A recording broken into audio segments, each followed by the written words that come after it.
Podcast where we talk about anime, manga, light novels, and how Matt's flowing locks keep me going in the worst of times. So, Matt, let me open with our usual question. Would fan subbing as a legal contractual industry solve the problems of importing and translating of anime, or would competition between groups and possible low bids for contracts cause the downfall of many groups and monopoly of the more well-paid? Well, I actually completely forgot. Like, I know the question you're asking, but now I don't remember if I should answer yes. I agree with what you're saying. Let's just say that. Yes. Well, it's actually a two-part question. One is contractual work good for fan subbing and the anime industry as a whole, since you have a whole lot of dedicated people working on bidding contracts similar to how construction work is done? We've done this before, and we both said, yeah, no, that's totally cool. You can basically just have a vote for the lowest bid, and then whoever you pay the least does the work. Which means that all the people that are like completely dedicated to this can totally get that done. That's cool. And then the other part of the question is, but is there a downside to that? Is there a downside to that? Right. I was thinking because typically like Kami or FFF or groups like that already have a good standing and probably have a little bit of money going into them would probably be able to monopolize on a lot of those bids because they could do the lowest bid compared to a lot of groups that don't have as much money might not be able to. Oh, that's true. That's actually a really good point. Yeah, not to mention a lot of the competition that would come out of that. Yeah, that's... it wouldn't always be healthy competition. That's true. Maybe I go opened back up with a good question this time. Yeah, that was a really good question. Yeah, you actually touch on something back in the dark ages of fan subbing, where the competition was definitely a lot more brutal. Oh, really? It wasn't like Sunshine and Rainbows now. Oh no, Matt, you broke up. Say it again. What? You broke up for a second. I broke up. Yeah. What part? What part broke up? The part where you broke up, Matt. Don't you know which part that you broke up on? It was right at the beginning where you were like, yeah, such and such. Oh, yeah. Like this kind of takes me back to the dark times of fan subbing, basically. And it's not all, sunshine and rainbows, as I said. It's like it's gonna be a little bit nicer now. It's a little bit nicer. But overall, like back then, like it was basically first come first serve. You wanted to get that done and out as soon as possible, and the quality was not very good due to technology limitations and just the speed of things. And that's where Crunchyroll and Funimation, like with their encodes that they have now, really help out. Yeah, that's they're kind of doing the same thing, except it's not fan subgroups; it's actually companies doing it. It's same theory, different area, but.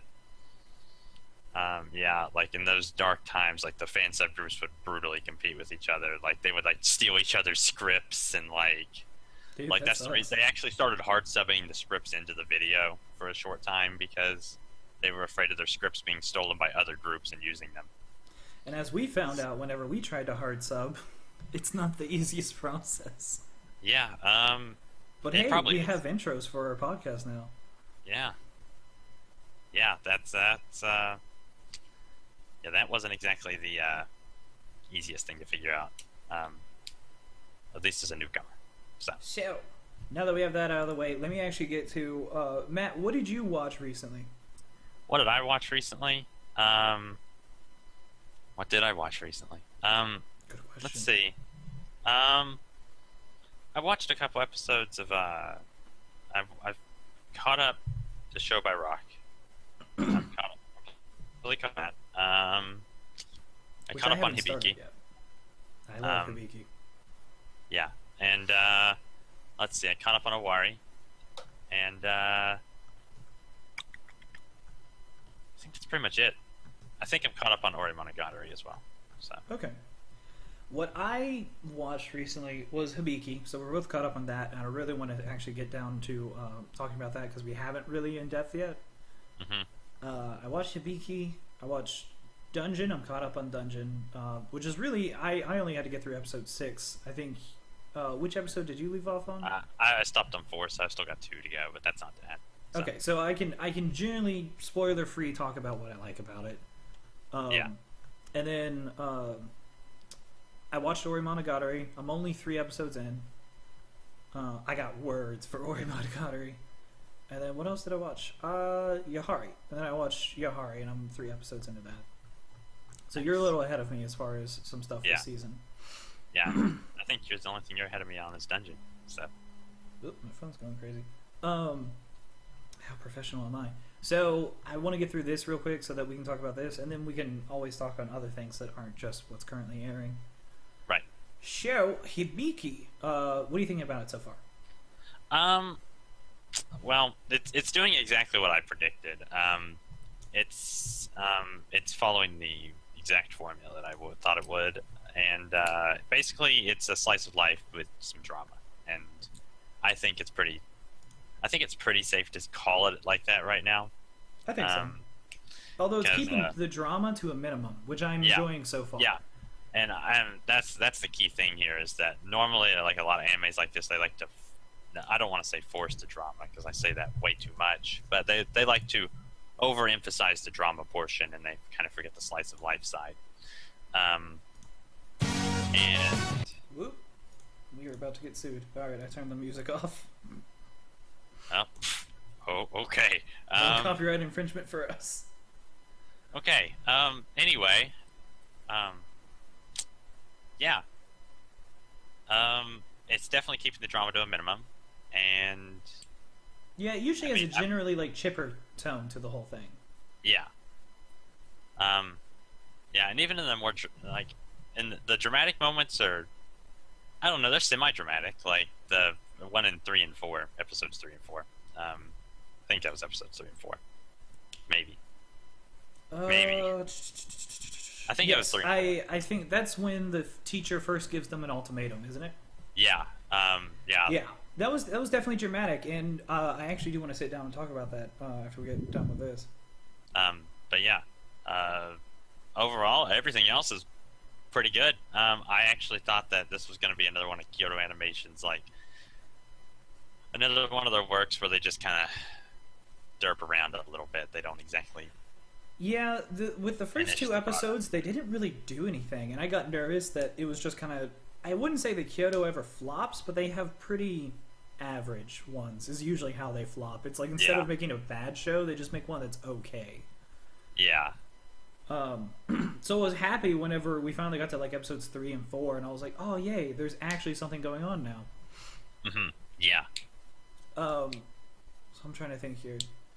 What did I like about it? First things first, while I have YouTube pulled up here, I freaking love how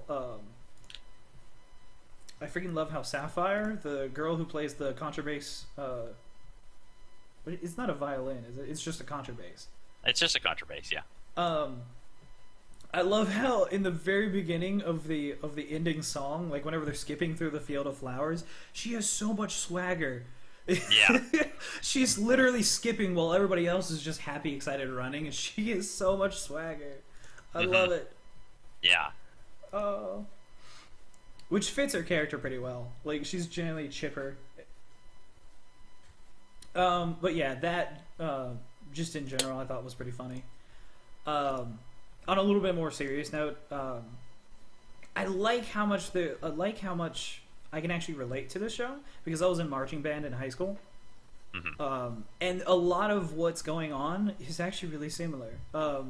There's a lot of whenever I first joined marching band, it was actually during a year in which they just started to get like pretty serious about it, because they got a new band director like the year before, and he was a hard ass. Right. So they were starting to really get serious about it, and that was cool. It was really, really hard and difficult going through like band camp and doing all the stuff. And they even show it in this one whenever they're going through the training, where like they're having to march and stuff like that, and they have their hands in the whole triangle thing. They have to hold it up, go around the track for like 4 miles or something like that. It's pretty intense.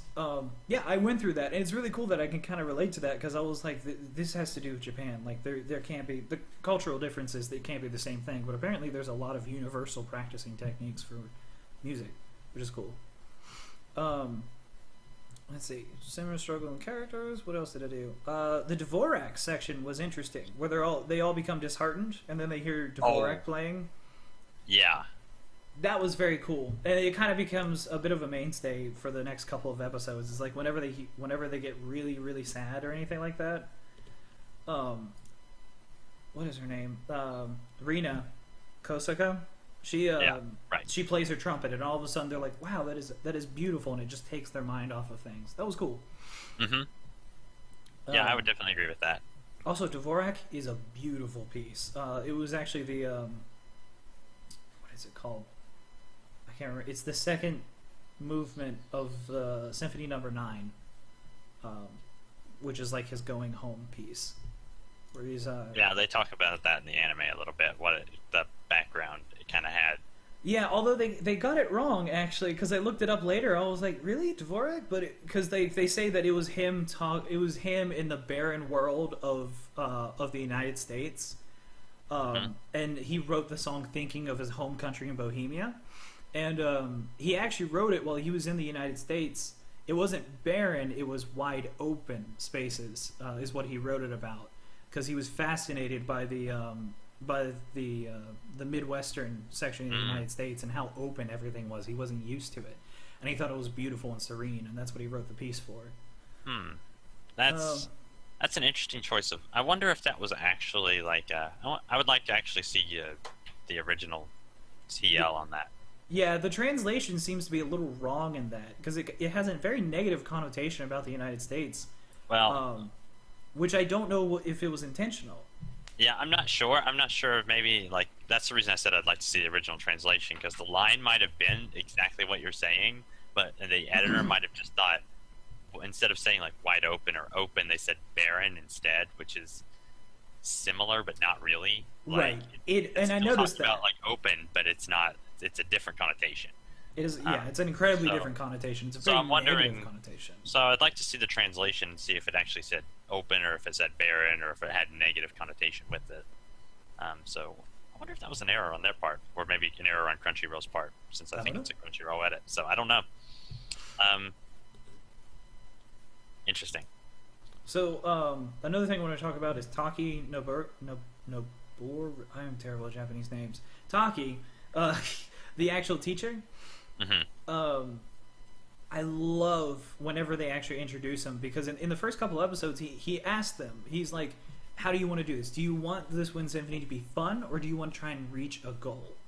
And everybody in the class, even a lot of people that weren't into it, they're just like, oh, haha, of course we want to reach a goal. And then he's like, all right, we're going to reach a goal then. And he just fucking, even though he's smiling all the time, which is a little creepy. That's a little creepy, I have to admit. Yeah, it's like there's one part where he's with the flute section and he's making a girl cry tears. He's like, the fuck is wrong with you? You're horrible. This is terrible. You were a bad flautist. And he has this wonderful smile on his face. Yeah, it's kind of creepy, I have to admit.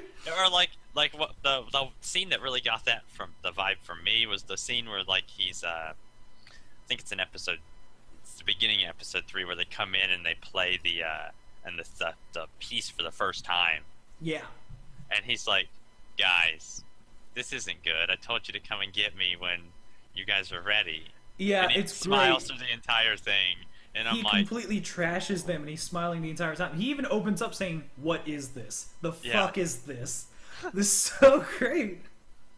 But I like it too, because he's not shown as like creepy, even though that kind of persona comes off a little bit, because for some reason he's smiling all the time. It's like he's smiling because he's genuinely happy that he has this position, that he's able to educate them, but also that he says later he sees a lot of potential within them, and he wants them to succeed.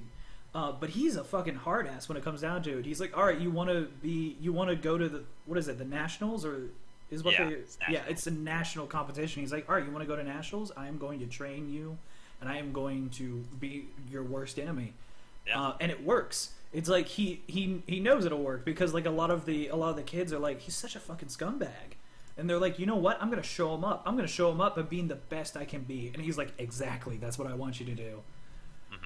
And it works.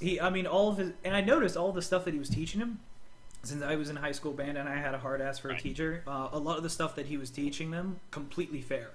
Like each section that he goes to, and he keeps pointing out their faults and tells them to do this, and he just tells them to do it over and over and over and over again. He's building all those fundamentals that they need. So even though that they're playing a very simple piece, because they're playing a very simple piece, they get to focus on all the fundamentals and get those completely down, so that if they have to do a complicated piece, it's nothing to them. Right. I like it. They show him to be a very good teacher, and I thought that was cool. Yeah, I actually really like him as a character, and one thing I would like to point out is, like in that whole thing, when the main girl, meets up with I guess that's like her. Kumiko? Yeah, Kumiko. Yeah, her. And then, like, she meets up with that boy. I think it's like they went to school together previously or something. I think and they've grown up in the same neighborhood, so they've been kind of friends. And anyway, they're sitting by that river and they're talking, and they're like talking about the teacher, and then Reina comes up and says, like, she basically lectures them. Yeah, Reina comes up and she was like, "Don't you dare fucking badmouth him, because he is a great teacher." And the funny thing was, I was actually thinking something very similar. I was like, this guy's actually doing a lot of good, but they just don't see it right now. And I'm like, yeah, I think I would actually agree with Reina's standpoint that. Although, to be fair, whoa, we are getting some feedback. That was weird. Okay.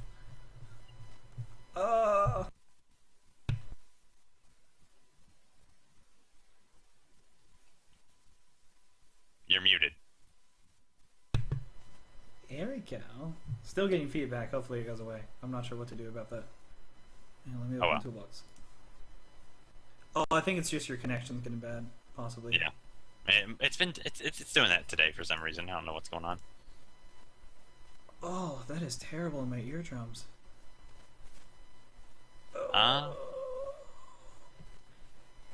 Okay, maybe it went away. Okay. Well, making sure that there's nothing plugged in. Okay. We're good. He's gone. All right, he's back. Yeah. To be fair, like Kumiko doesn't actually say anything shitty about him. It's just the dude, Tsukamoto. Yeah.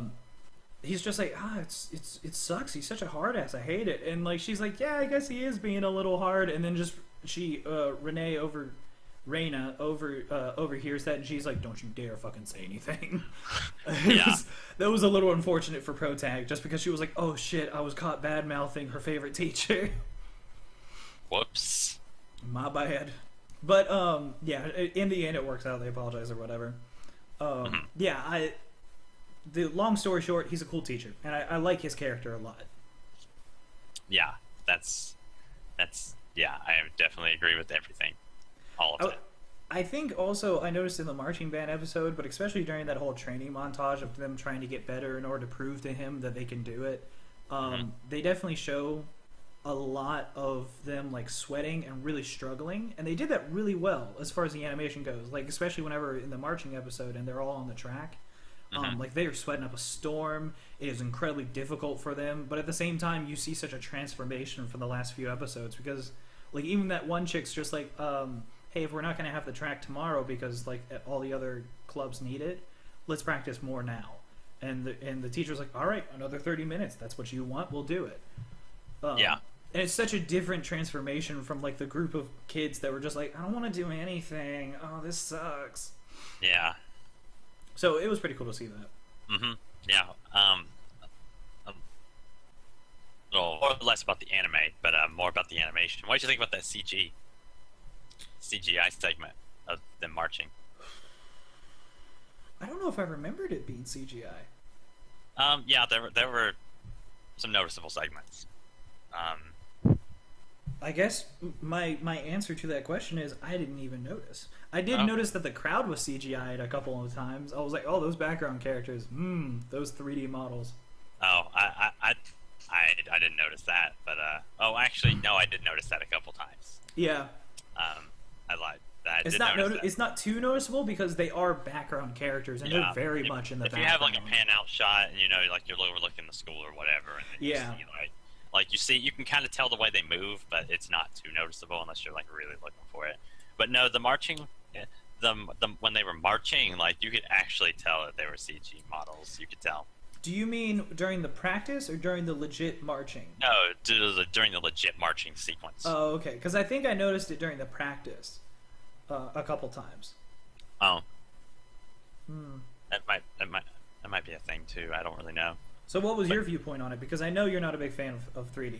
I don't know. It was all right. Like, I mean, it's CG. I mean, that's basically what it boils down to.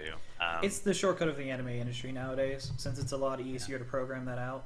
Yeah, I'm not sure if it would have looked any better hand drawn, to be honest.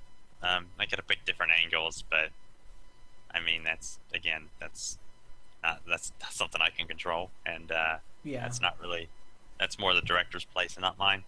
So yeah, for me, I was fine with it. I was like, it wasn't a big deal to me either. So no, I will say one artistic choice that they had in the show that I'm still not sold on, is the reflective eye glimmer that they all have. Like, their eyes are very reflective, and there's usually this one spot on the eye, no matter where, that it's like they'll move and it actually tracks to whatever the light source in the scene is. Mm-hmm. But there's this consistent eye glimmer that's over their eyes at all times, and it's like you can't see the whole eye. There's always something there. Mm-hmm. And it bothers me. Yeah, I see what you mean. I'm just like, let me see their eyes. The only time that it goes his way is like whenever they're emoting. Like, I think I have a picture now. Even in the picture here, there's these tiny little green spots and the white spots in the eyes. But like some other times that they're emoting, it's like they lose it because they're going for a little bit more of a cartoony thing. Like whenever she says, "Hey, thank you for everything. I thought your trumpet playing was really good." She Protag says that to Renee. Why do you keep saying Renee? Right, Kosaka. Renee. I'm just gonna refer to her by Kosaka because that's what they refer to her as in the show as well. Yeah, Kosaka, like Protag says to Kosaka, she's like, "Hey, I love your trumpet playing," and then she gets really nervous and embarrassed and just runs away. She has that like cartoony look. She's like, "Oh gosh, I'm so embarrassed." Oh yeah. And it's like moments like that. The eye glitter isn't there because they're going for a little bit more cartoony. It almost looks like the Nichijou eyes. They're kind of bringing that back. But yeah, I don't know. It's just a weird artistic choice, and I don't know if I'm a big fan of it. Yeah, I don't know. I don't really have a problem with it, but I don't have a problem with that style at all. Like, I think Hyoka did the same thing. So, it did, but it toned it down a little bit, I think. And actually, if you look through most of their work, it actually has that. It's definitely toned up in this one, but yeah, that's just what they do. I don't know. It's a nitpick. It truly is an absolute nitpick, just because I tend to focus on characters' eyes for some reason that I'm not sure of. So like, the rest of the show is fantastic. Like, great material so far. So, mm-hmm. All right, that's all the notes that I have on there. Other than the fact that I wanted to call the teacher Barry Saxey. I wish he does play a baritone saxophone. That would be so perfect, because they always refer to him as that really hot teacher. You know that guy? He's super hot. And even Kosaka, she's like, "I really like this teacher. He's so great." And then like Protag's like, "Yeah, he's really hot." And she's like, I guess so." Yeah. But that's all the notes that I had on Hibike so far. It's good. I'm enjoying it so far. It's an enjoyable slice of life. Yep, it's not too bad. I'm glad it hasn't failed me so far. So. Let's see.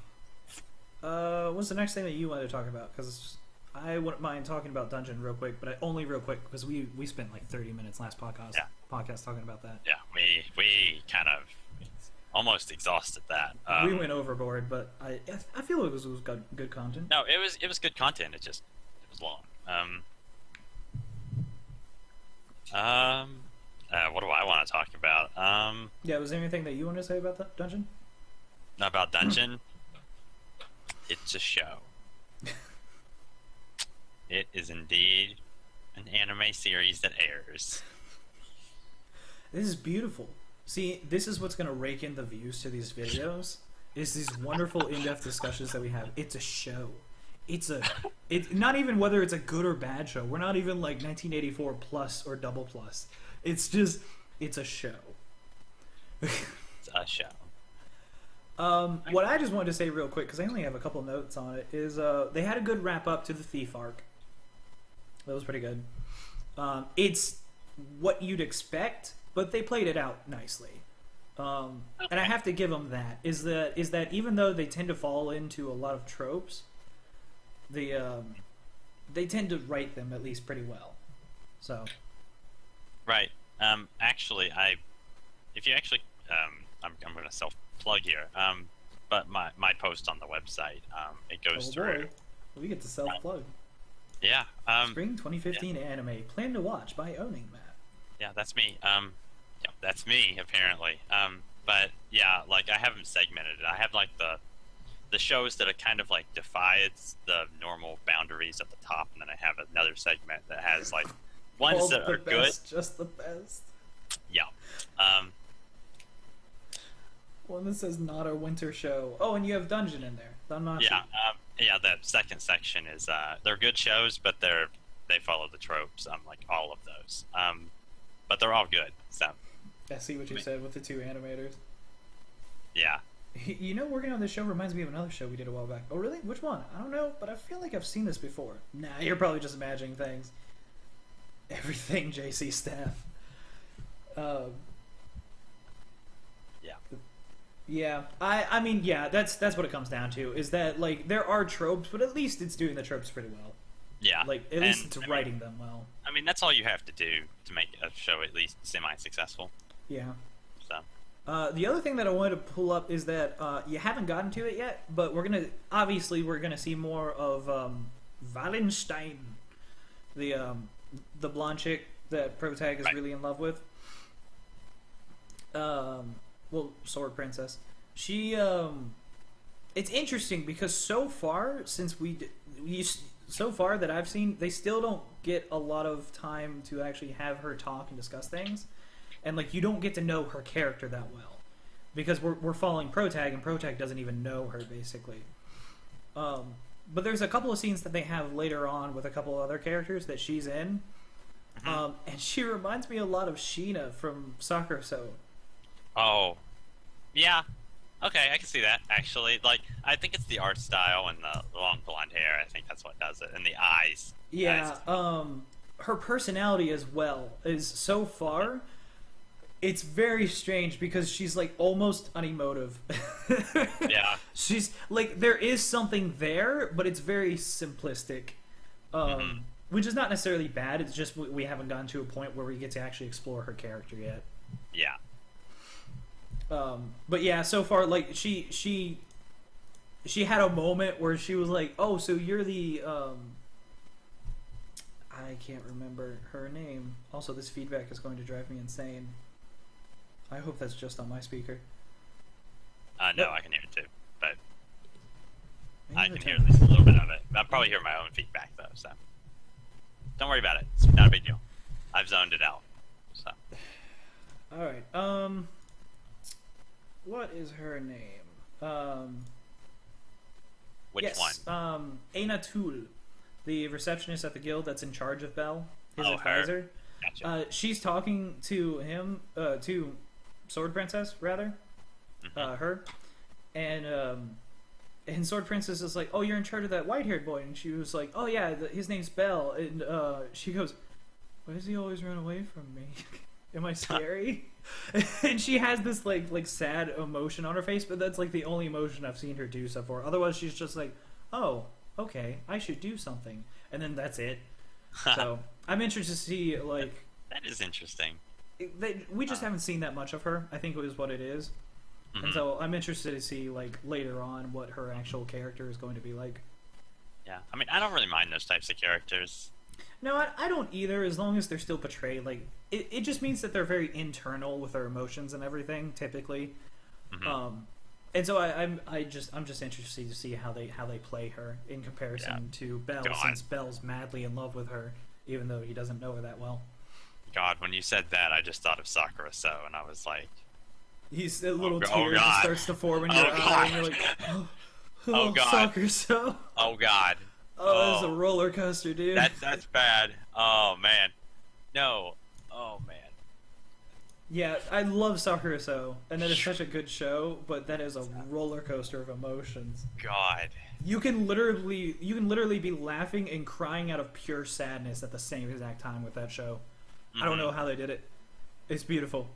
Yeah, that's it's really good. That's all I can say. Okay, but that wraps up everything I wanted to say about Dungeon. Now I gotta stop crying. What's how you liking Show by Rock so far? I know that we've touched on it before. Yeah, I think it's all right. There's this thing that they do that it's like there's this whole like you remember how like Space Dandy had like the villain like that was like a joke villain but like absolutely retarded, but yeah, he was really funny. Yeah. They kind of doing a similar thing in Show by Rock, like it's just this whole like there's a whole like villain like I'm gonna do things and like how lewd.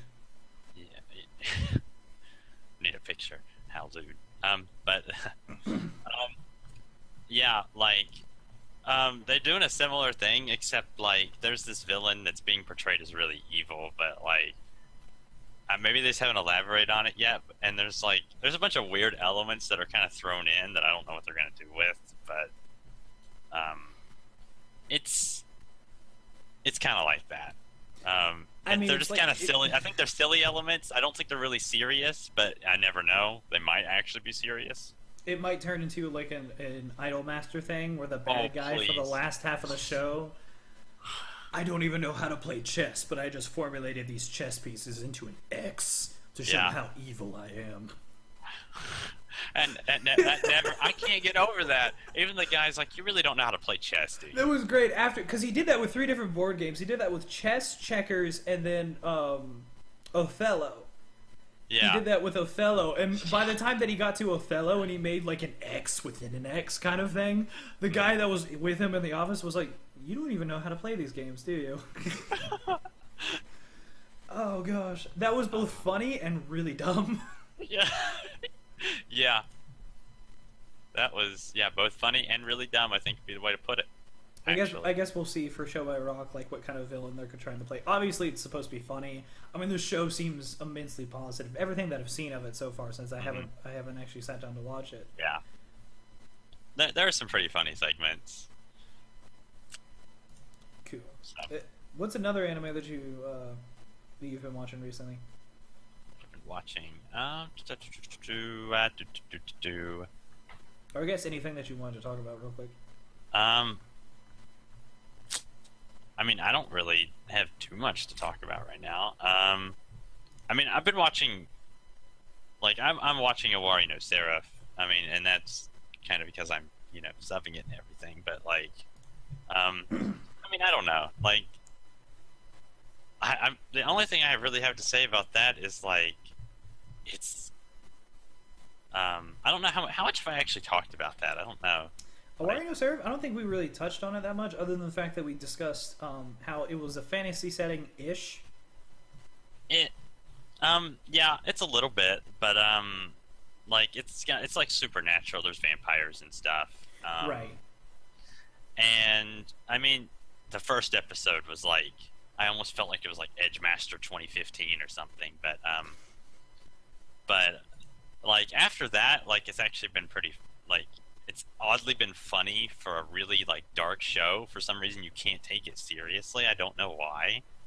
Like, it's supposed to be edgy, but, like, you can't, like, see it as edgy because there's so many, like, funny moments where you're just, like, you just can't take it seriously, like, all the way, which is really weird, and it's wigging me out a little bit. But it's like it wants to be super serious, but they keep doing, like, tiny little jokes to break it up, I guess? Maybe, but, like, the overall... Like, maybe it's just in my head that it's just the freaking main characters are so ridiculously, like, homoerotic that it's, like, it's throwing me off. But, like... They're not even normal, like, homosexually involved and incredibly loving. It's just they're like constantly in your face with how erotic they are for each other. Like, like, one of the villains in episode like 3 or 4. He's like, he talks to one of the one of the boys, basically the main characters, and he's like, "So how's your little angel doing?" And I'm like, okay, that's kind of weird. But that guy's kind of. But don't you get it? Too. It's Owari, no Seraph. As in Seraphim? Oh, I get. God damn it. But, yeah. I don't know. It's an alright show. The characters are at least interesting. It's kind of like the plot's like literally going nowhere after 6 episodes. Like they finally were just like, okay, we finally got our stuff together. Now we're gonna do things, and I'm like, cool. This is 6 episodes in. I'm glad there's a second core, but yeah, I've known a few shows that take a while to finally get into it. I think in my post I referenced it like it's kind of like, I think that's the one I said it was kind of like Mahoka, where there's this building up for like literally like half of the first core, where you're just finally like, oh, okay, everything's set up now, and you're like, then you can actually get into the cool stuff. But it took forever. Mahoka took a while too. To be fair, so did Railgun, because Railgun decided to get all of their one-off episodes. In the manga, they were one-offs that were split in between the chapters. They decided to put all of those at the beginning of the show. Yeah, I'm not really sure why they did that still. That was weird. At least they got them out of the way, so like whenever they finally did get to the show, it was just back to back to back to back of hits. Yeah.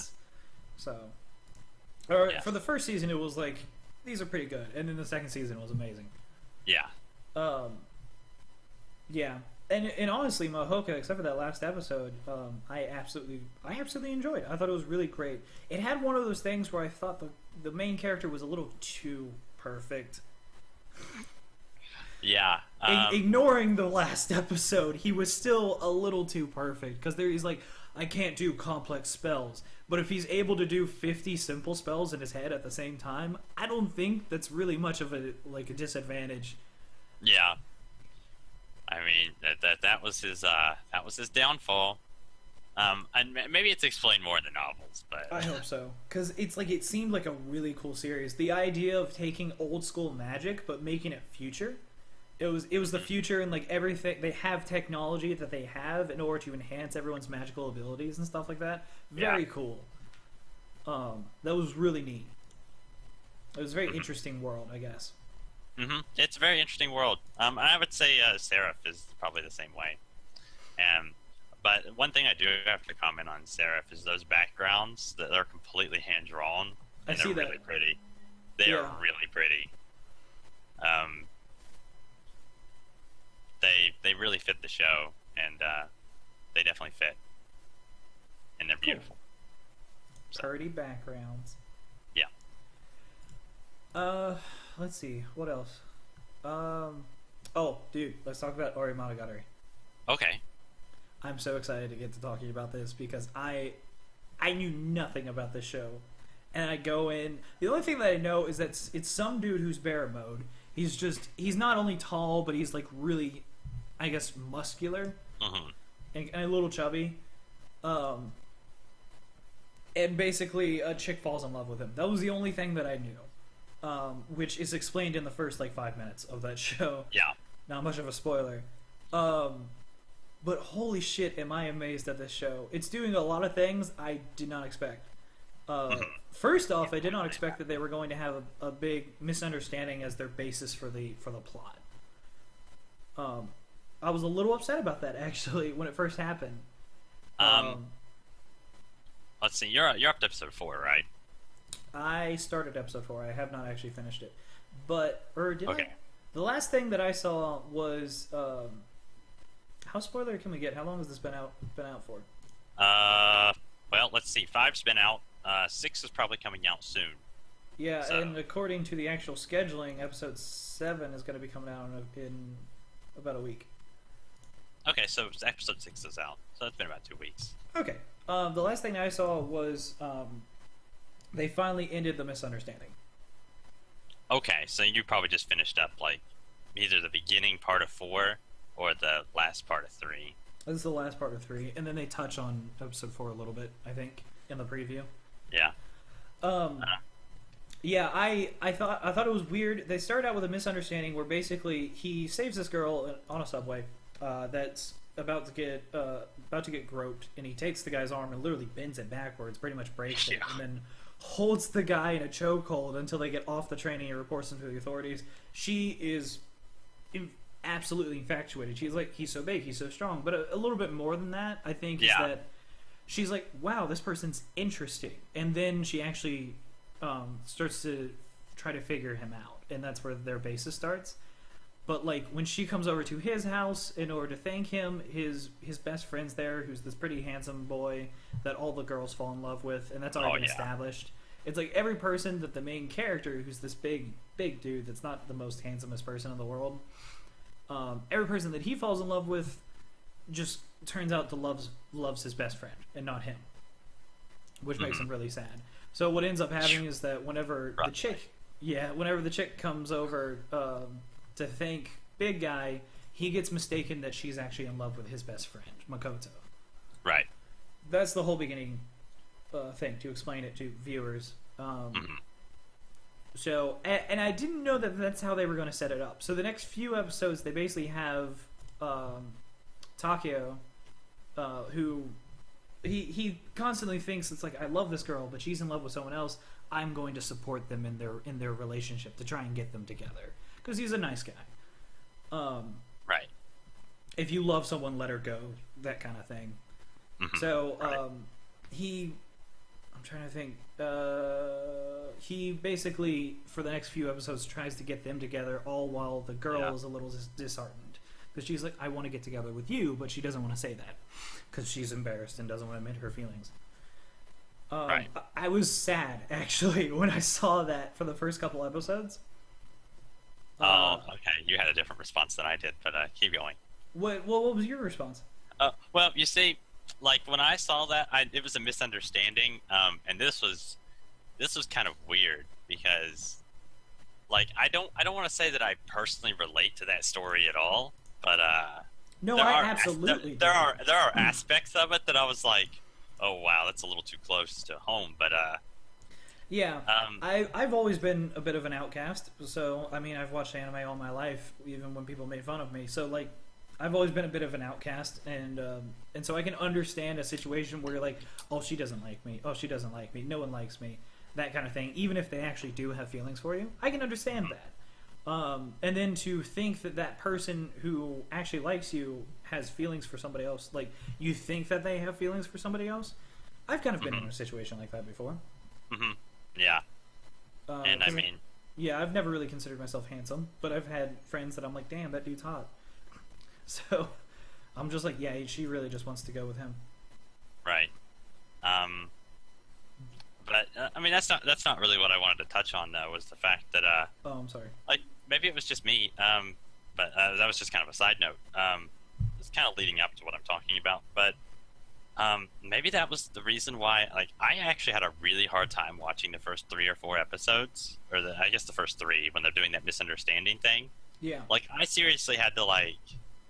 I do the thing where, like, it was so cringeworthy for me. It really was, though. And I had to, like, pause it, like, every so often, where I was like, oh, God, this is going to be really bad. And I have to give them props for that.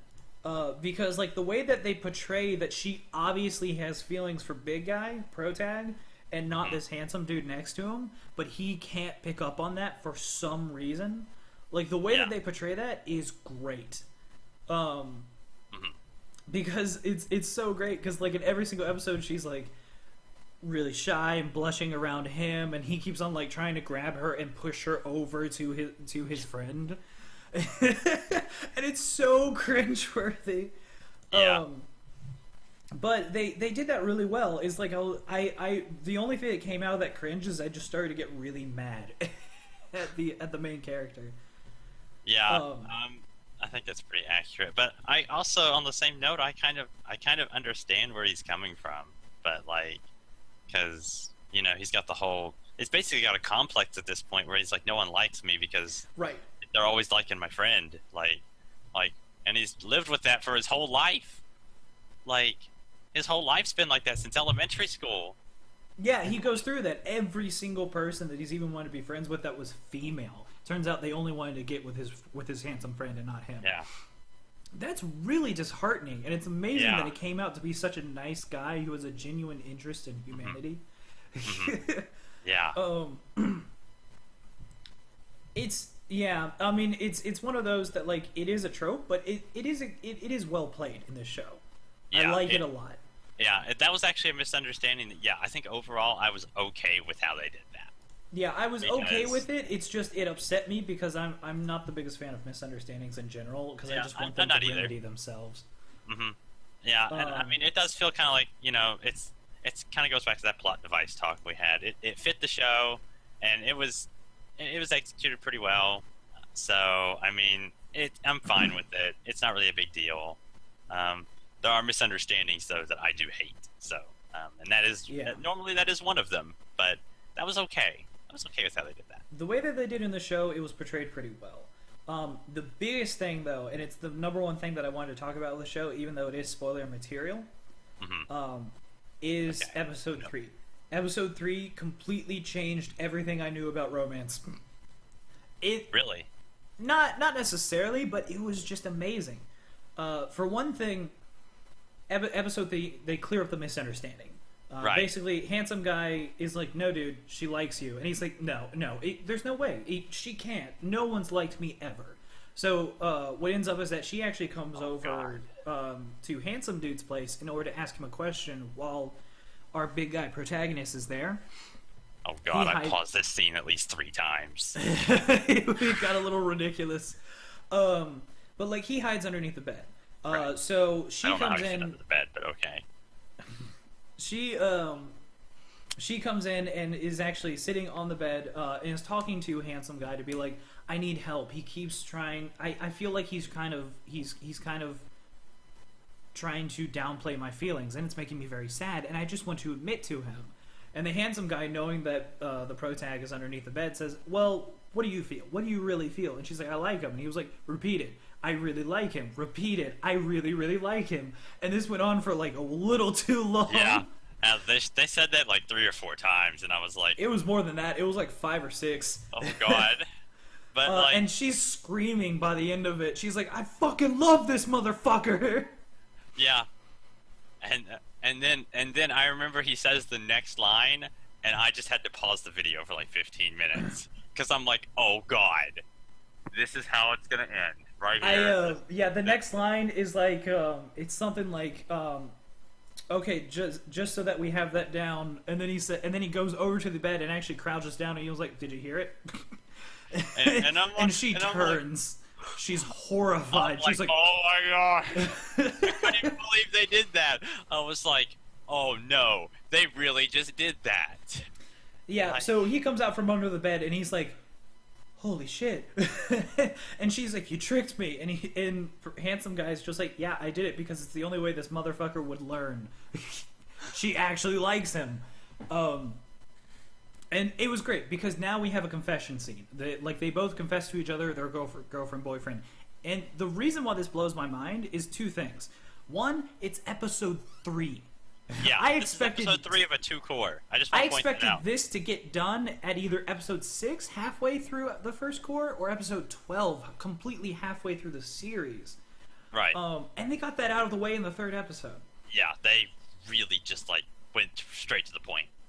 And the other thing about that is that it's 24 episodes, which means we have 21 episodes left of them dating now. That is a completely different love story from all other love stories that I've watched recently. The 2 are already together, and they're just going, now what do we do with ourselves?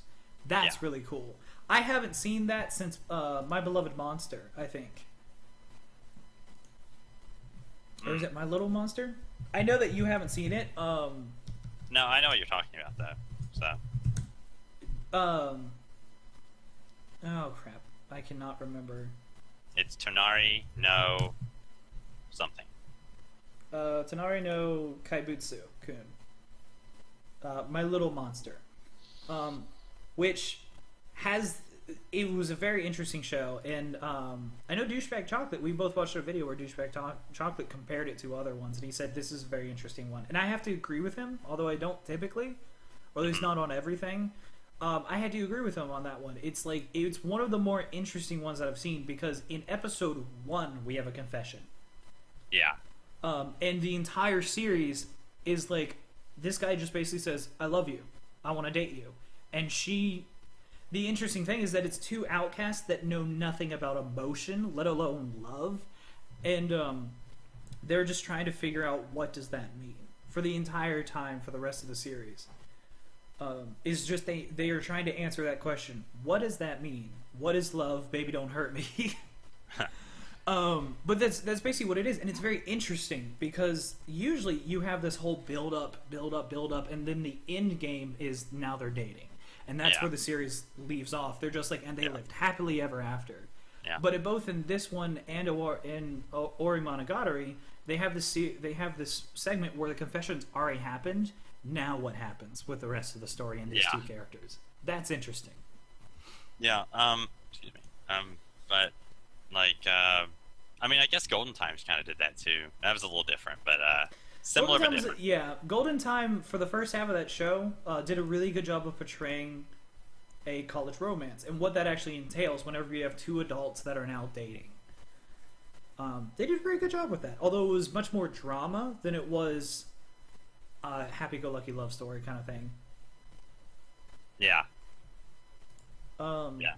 I definitely agree that the confession thing doesn't happen very often, and not even a lot of anime that I've seen. Like, there's a couple of them that I can think of that are like, that happens, but there's not many. It's not touched on for very long, if it is. Yeah. So I like it. I think it's interesting, and I'm very excited to see where the rest of this show goes. I know that you've seen episode 4. Mm-hmm. I haven't yet. Is there anything that you wanted to say, like, relatively spoiler-free for me? That yeah, I'll talk about something that happened in episode 3. But not 3. Yeah, 3, 2, 2, 3, 2. I don't know I'll mention the scene, and you'll know what I'm talking about. So, I really love this show, and as everything you've stated, I basically agreed with. Because it's freaking amazing. But there's one thing that bothers me. What's that? Well, again, I know I've like harped on this for like 3 times now, but like, we're going back to plot devices. Hey Matt, can you do something for me real quick? Sure. Is there an air conditioner running in your room? There's a fan. Can you remove your flowing locks from your mic? Nope. I'm just getting feedback on my end. I'm sorry. It's just driving me crazy. Keep going. Just ignore it. I mean, is it like static? No, it's just this pulse. It's like wow, wow, wow, wow, and it's driving me insane. But I don't know. I can try to do something about it. And turning out the lights for me, Matt. Oh ho. No. Is it gone? Nope. You know what it is? I just took my earmuff off. It's my desktop. Oh.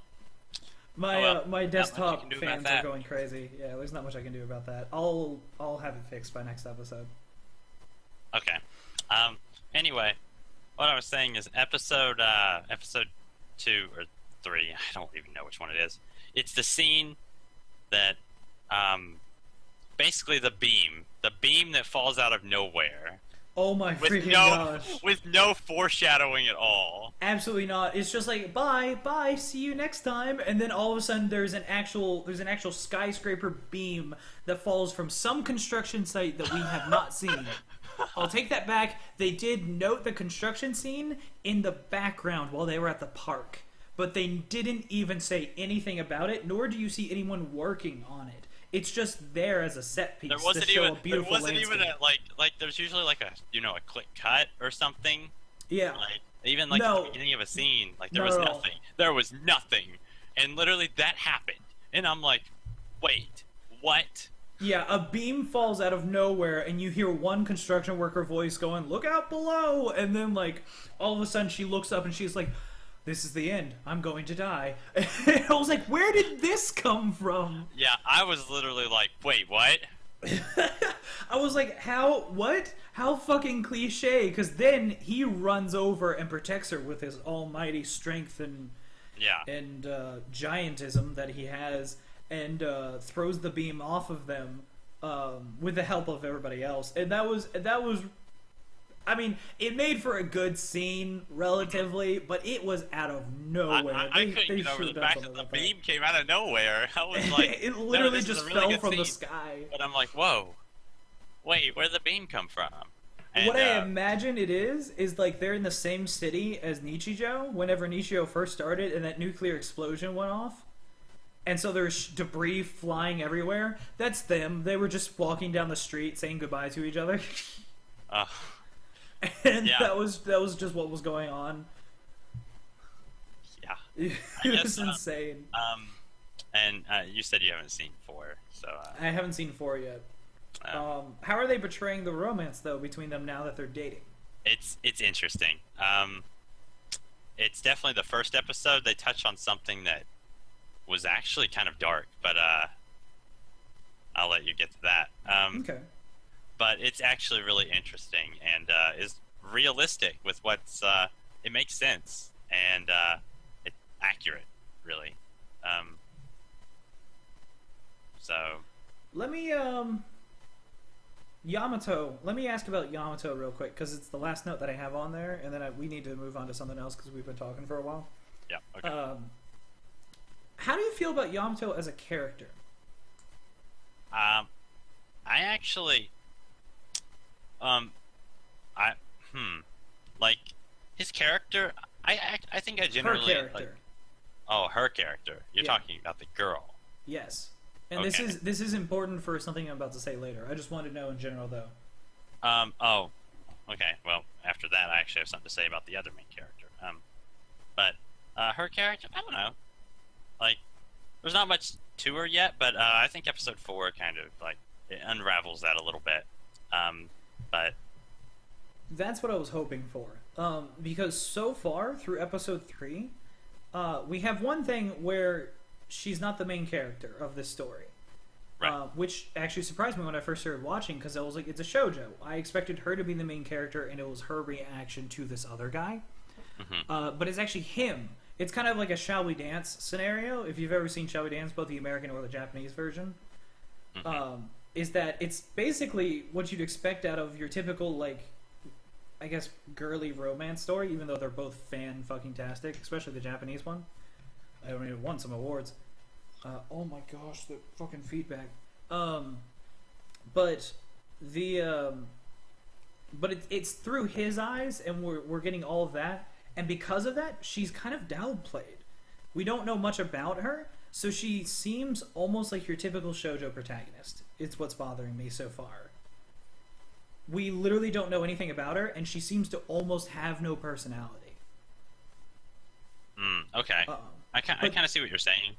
But this is only for the first couple of episodes because we just simply don't know her yet. And I figured because it's 24 episodes, I was like, they're bound to get to that eventually. Yeah. Episode 4, it kind of goes into it a little bit. Yeah. It's really bad feedback now.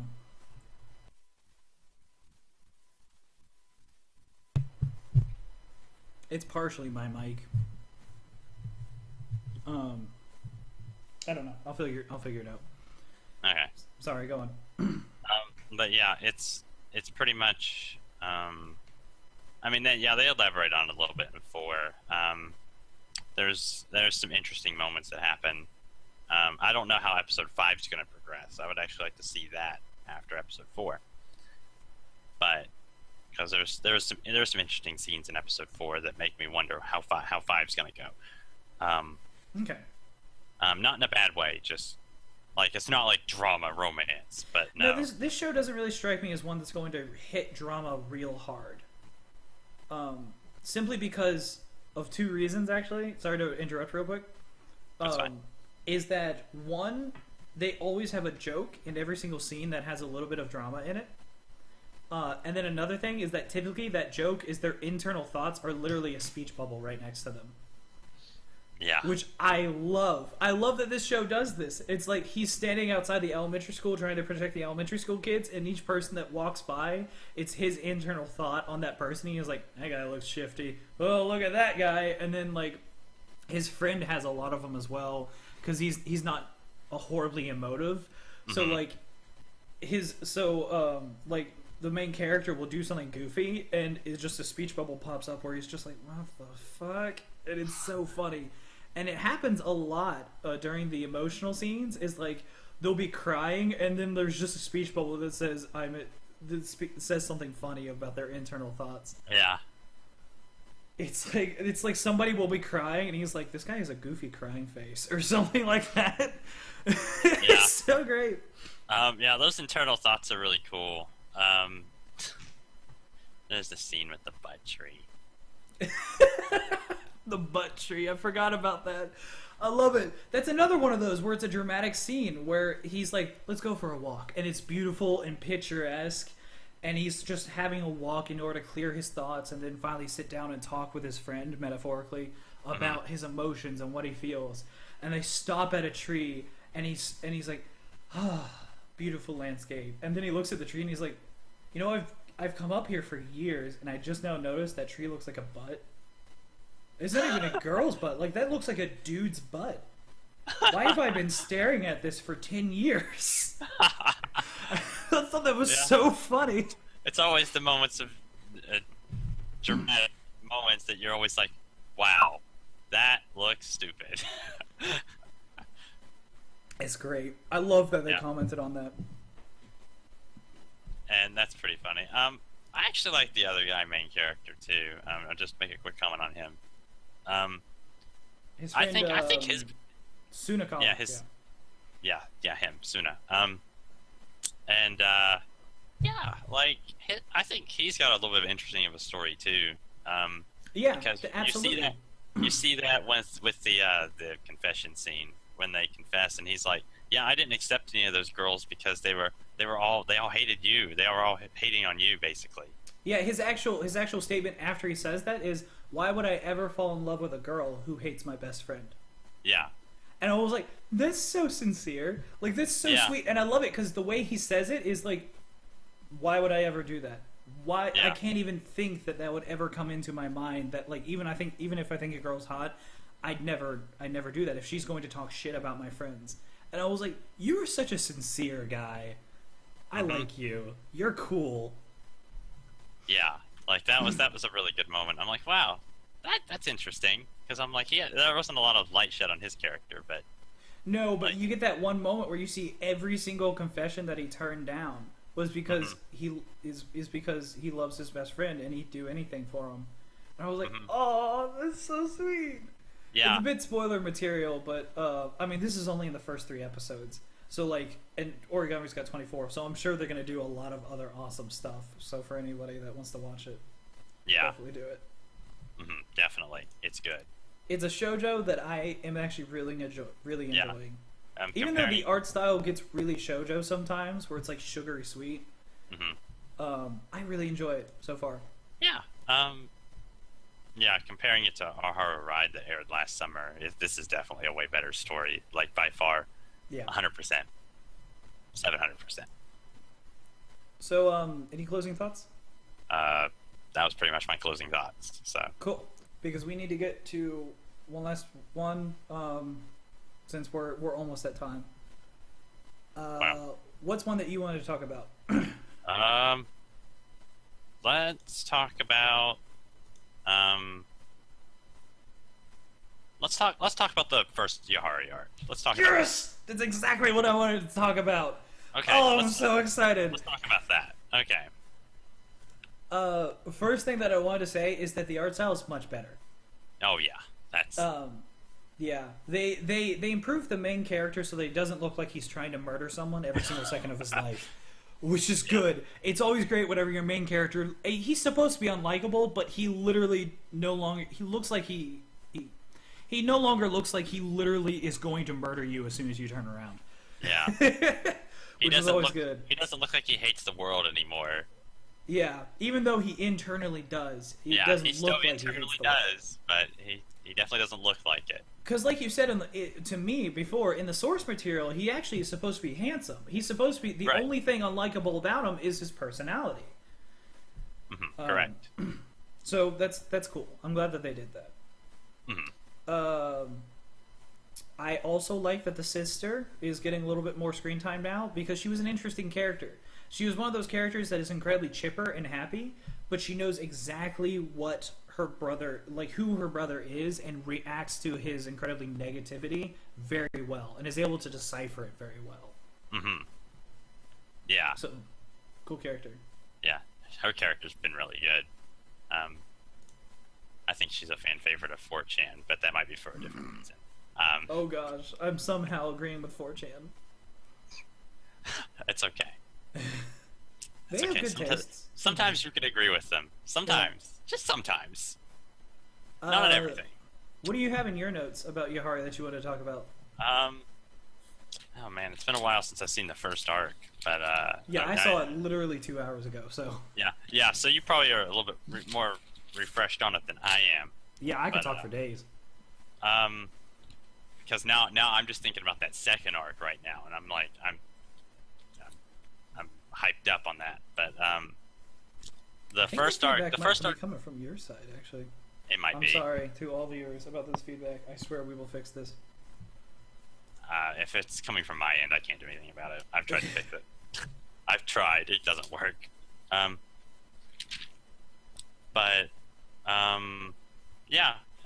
The first arc of Yahari, that was the one where they, I actually had a really hard time out what was going on for a little bit. Maybe it was because like I was just got like character names confused. Yeah, it took me a while reason. too, because it's been so long since we've seen Yahari. Kind Yeah. of. It's like we watched it together in order to get me caught up, but that was still a while ago. Yeah, like that was 3 or 4 weeks ago. Like Yeah. that was. I had a hard time figuring out some of the, and the art style changed a little bit, so I had a hard time figuring out some of the characters, and especially like their names and who they were in relation to each other. Because other than that group of like 6 people that are always together, Yeah. like, all the other characters, like the 2 sisters that pop up, a lot of the other characters that pop up that have similar hairstyles and similar looks, I was just like, I have no idea who you are. Oh gosh. Yeah. And I guess that was because I associated him with the looks at that point, or maybe that's because I watched the show twice. I was like, okay, I know this character, this character, this character, and I had it all pieced together. Yeah. And then when you throw this whole thing in the mix, it just kind of broke it. I had them more pegged on their tropes, not their actual physical appearance, was my problem. Because each character in the show is a trope, but it's a trope that they play with in very interesting ways. And so I always had them pegged by their personality and their characteristics instead of like who they were from a physical appearance. Whoa. And you could, I feel like you could have a 60-minute discussion on that right there, that whole statement. But, yeah, I actually have a note in here that I wanted to discuss about that, but you keep going. But anyway, what I was saying was that like the first arc is basically that's the arc where now I'm just doing hair color.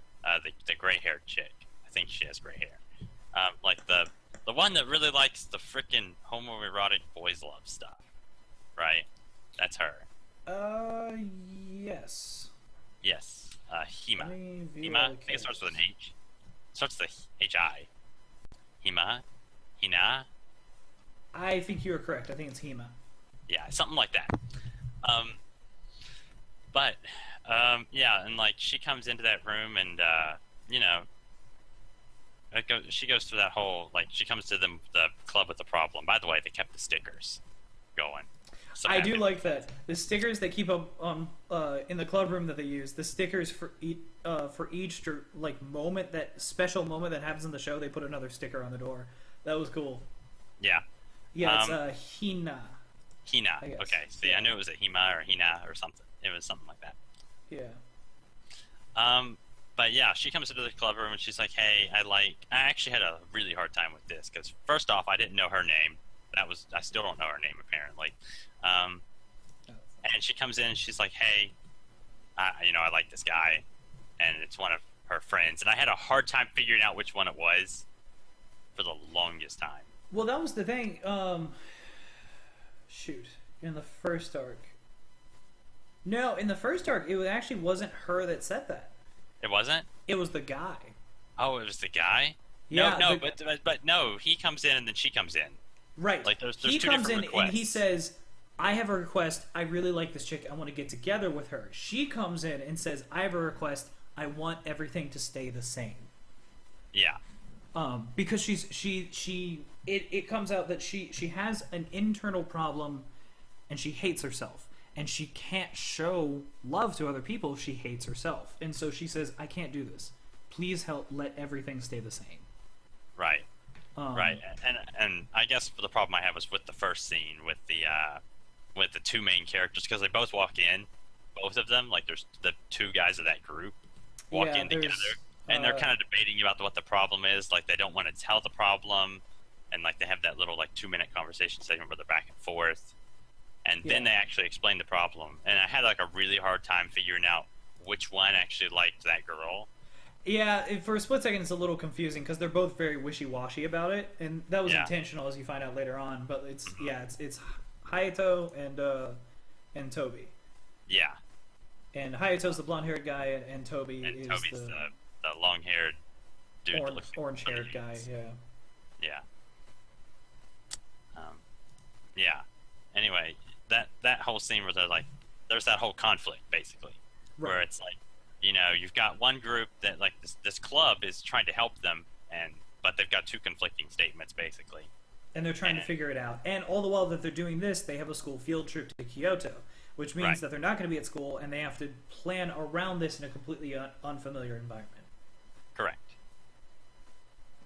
It was an interesting arc, and it was a very good arc to start out with because we get reintroduced to the characters and their relations to each other, which was helpful because I really needed that. Yeah. And then we also get reintroduced into the ideas that the show presents. Mm-hmm. Because this show, and the actual quote that I came out with after watching it, is that everyone plays a trope or a role. They're basically actors on a stage. Correct. Everyone plays a specific character. But almost every single person in the show is aware that they're individually playing a character. Mm-hmm. It's a false kind of front that they put up. It's all basically about, like everyone's wearing a mask, basically. Right. Everyone's wearing a mask, and it's interesting because the protagonist and Yukino. It almost doesn't. Like. The protagonist Hikigaya, and Hachiman. I'll just refer to Hachiman. That's easier for me to pronounce. Hachiman and Yukino are two characters that are outcasts that have this club that helps people out, but as part of that, they're also actors that wear their own mask, but their whole role is to unmask everyone else. Yeah. Unmask everyone else in front of everyone. And it's basically like if you had two roles in a play where they didn't talk to everyone else in the play as if they were their character. They talk to all the other people in the play as actors. That's so weird if you think about it like that. But yeah, it is. But yeah, that's exactly what's going on, and it's so clever. The first season did such a beautiful job of taking all these tropes that you know from every single anime and just ripping them apart, and it was beautiful. I loved it. And the second season introduces this back in with the confession scene that they have. Right. At the end of episode 12. Yeah. I was thinking of the second season. The confession scene at the end of episode 2. That one. Yeah, that ends the arc. That ends the arc for this whole problem of everyone wants everything to stay the same except for one guy wants to date a girl. Yeah, basically. And how they figured that out. And it's interesting because this show actually took... It's like the first season ended, and then this second season starts off literally the second that the first season ended. Yeah, and I thought that's what you were actually talking about a minute ago, was that, it literally picks up right there. Right, and so it still plays against those elements that the first season had, where it was all these conflicting emotions from the actual three main characters, and a lot of different problems that they suddenly find themselves in when they realize that the way that the protagonist, Hachiman, has been going at solving all these problems and unmasking people is so horrible. Not just because not just because it unmasks everyone and makes fun of them, but he becomes a martyr because of it. Because he always has to play the bad guy that unmasks everyone, and everyone hates him for it. Mm-hmm. Yeah. And so there's this really interesting conversation that's going underneath the surface that they don't really get into in the first arc, in the first couple, the first and second episodes, but in the third arc they hit it hard. Oh yeah. Or the third episode, which I've only seen the third episode. I haven't seen episode 4, so I'm very interested to see where that goes. Oh man, you're in for a ride. Oh, I bet. This is such a clever show. Yeah. It absolutely surprised me how clever this is. Like, and it's very subtle about it. Yeah. You have to think about it a little bit too. Like, yeah. But it really hits the what it's trying to do, like, really, really well. And it hits it really hard. Like, in that whole martyr thing, I thought that was really interesting in episode 2, where, like, and how that resolution happens, and then, like, when those characters come out and, like, you know, basically, you know, they say, you know, basically, hey, you're being a martyr, like, and they basically are like, why do you have to do things like that? I think is one of the lines that Yui uses. It constantly comes up too. They said it towards the end of the first season as well. Why do you keep doing things this way? Because every single time that he unmasks somebody, he not only masks them as a martyr, but it's not necessarily a martyr as much as he takes on the role of the bad guy in the play. It's like if this was an actual play, in like a Shakespearean play, and every single person had their role to play, he steps into the role of the bad guy for every single scene. And he completely shits on everyone else. And he does it intentionally because then it allows them to group together and form better bonds, and also understand what's underneath the facade. But because of it, he keeps on playing the bad guy, and everyone hates him. And the other main characters of the show are fed up with it. Because they're like, you don't have to... There has to be a better way to do this. Even though his way of doing things is the most effective and efficient way of getting it done, there has to be some other way. Yeah, and the two main girls, I think, are really starting to disagree with that philosophy at this point. They're like, why... Like, and I don't know necessarily the reasoning behind it, but... They're like, why do you keep doing that? They kind of play that it might be romantic, but at the same time, it's mostly just because he's their friend, and he keeps doing this to himself. Yeah. In fact, it even opens up with that. Yeah, and they talk about that a little bit, and then, like, and that's kind of what the third episode kind of goes into. It kind of deviates a little bit in the third episode, but yeah. If that's what I think that's where the next arc is going to go, is going to be about that in particular. And have you been introduced to the new character yet? I don't know what episode that happens. I don't believe so. The only thing that I've seen so far is that in episode 3 we get his sister. We get I cannot remember names for the life of me. We get Yukino, her sister, that's incredibly manipulative. And completely tears people apart constantly. She comes back into things. So I'm interested to see where things go. Yeah. And the way I think about this is that, like, at this point, I'm going to start making a freaking character map of, like, all this stuff that's going on. Because there's a lot of players in this There's huge a lot game. Of important characters. It's starting to get into Game of Thrones where they have this huge cast of characters, and every single one of them is important. Yeah, and they're all playing, like, different roles, but they have they're all on their own agendas, and you're not sure what any of their agendas are. Yep. And you're trying to figure out each one's, like, individual agenda and, like, the reason behind that agenda, but, like, things are happening so fast that you're like, okay, things are changing. I have to keep up with that now. Yeah, and I'd say it's not as complicated as Game of Thrones, but it's getting pretty complicated. Yeah. It's getting pretty, I would say it's getting really complicated. And, it's not that it's even hard to follow, it's just it leaves you a lot of questions. Right. And you're like, okay, what's that character's motives? Why are they doing that? And then you try to think back to, like, all the instances of, like, what they've done and why they've done that. And you're trying to figure out, like, what they're trying to do or what they're trying to gain. And there's a lot of, like, I guess, just back and forth of that. Yeah, I really like this show. And I think... how they're driving it forward with the characters and how the characters are developing is very interesting. I'm super excited to see where the rest of this season goes.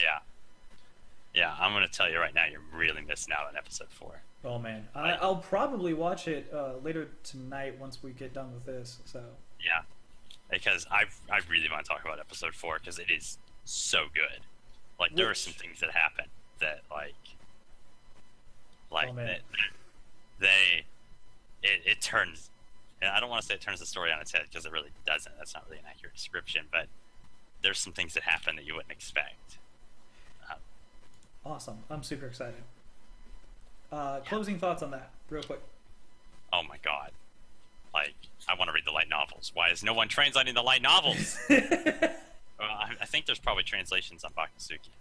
There are, and eventually I'm sure that this is going to be licensed. It's an incredibly good story. To be. If it doesn't get licensed, I will go scream at the doors of frickin' Yin Press or something. To my knowledge, it's an incredibly popular series, isn't it? I mean, they got a second season. It is relatively popular. It's one of the more popular light novels. I'm really expecting it to get licensed pretty soon. Sweet. But I don't really have anything to prove that. So. Okay, well, I'm gonna end the Yahari segment because we are actually way over time. But I wanted to make sure we got that in because I love this show. Yeah. So, any closing thoughts that you want to make for this podcast? Not really. I mean, I'm pretty good for now. Actually, I've said everything. Okay. All I want to say is, of the stuff that we've seen this season, a lot of it is actually making me very excited. It's a pretty good season so far with a lot of pretty good shows.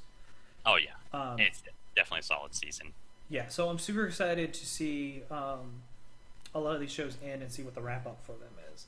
Mm-hmm. Other than that, I think the next podcast we may focus on stuff that is not just airing, so that we kind of mix things up a little bit. Right.